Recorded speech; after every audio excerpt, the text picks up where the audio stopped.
Le dépeceur de Montréal a terrorisé le Canada et a rendu fous les policiers européens après un crime et une cavale digne d'un film hollywoodien. On te raconte l'histoire de Luca Rocco Magnotta, le criminel qui voulait devenir célèbre.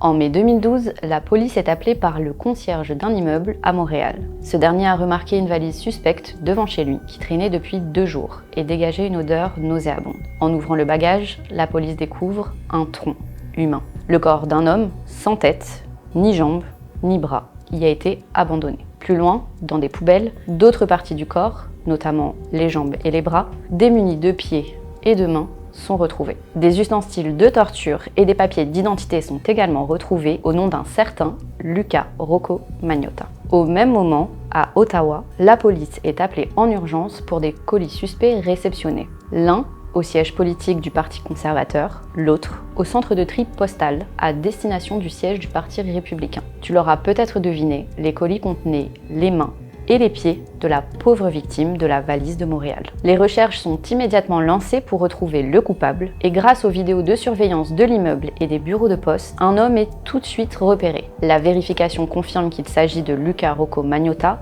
lui-même. Mais alors, qui est la victime de la valise qu'il est impossible d'identifier sans tête? Les autorités sont rapidement informées qu'une vidéo tourne sur internet filmant la torture post-mortem et le viol de la victime. Luca s'est en effet filmé poignardant, découpant et mangeant ensuite le corps de sa victime. Sur une musique de New Order, l'insoutenable vidéo intitulée One Lunatic, One Ice Pick le met en scène dans sa chambre, mangeant une fesse de sa victime avec des couverts et s'acharnant sur le corps avec un pic à glace. Avec cette vidéo qui comptabilisera des millions de vues avant d'être enfin supprimée, un proche de la victime finira par identifier formellement son ami. Il s'agit de Jun Lin, un étudiant chinois venu au Canada pour assumer son homosexualité que Luca a rencontré sur un site pour une aventure d'un soir. Alors que les autorités sont aux trousses du tueur sanguinaire, ils apprennent que le fugitif a déjà embarqué dans la matinée dans un avion pour Paris. Une notice rouge est alors lancée par Interpol pour que toutes les polices du monde se mettent à sa recherche. Une chasse à l'homme est alors lancée. C'est finalement à Berlin, en Allemagne, qu'il sera retrouvé et interpellé, avant d'être extradé vers le Canada où il sera directement incarcéré et jugé. Le tueur ne plaidera pas coupable et tentera même de plaider la démence pour éviter la prison.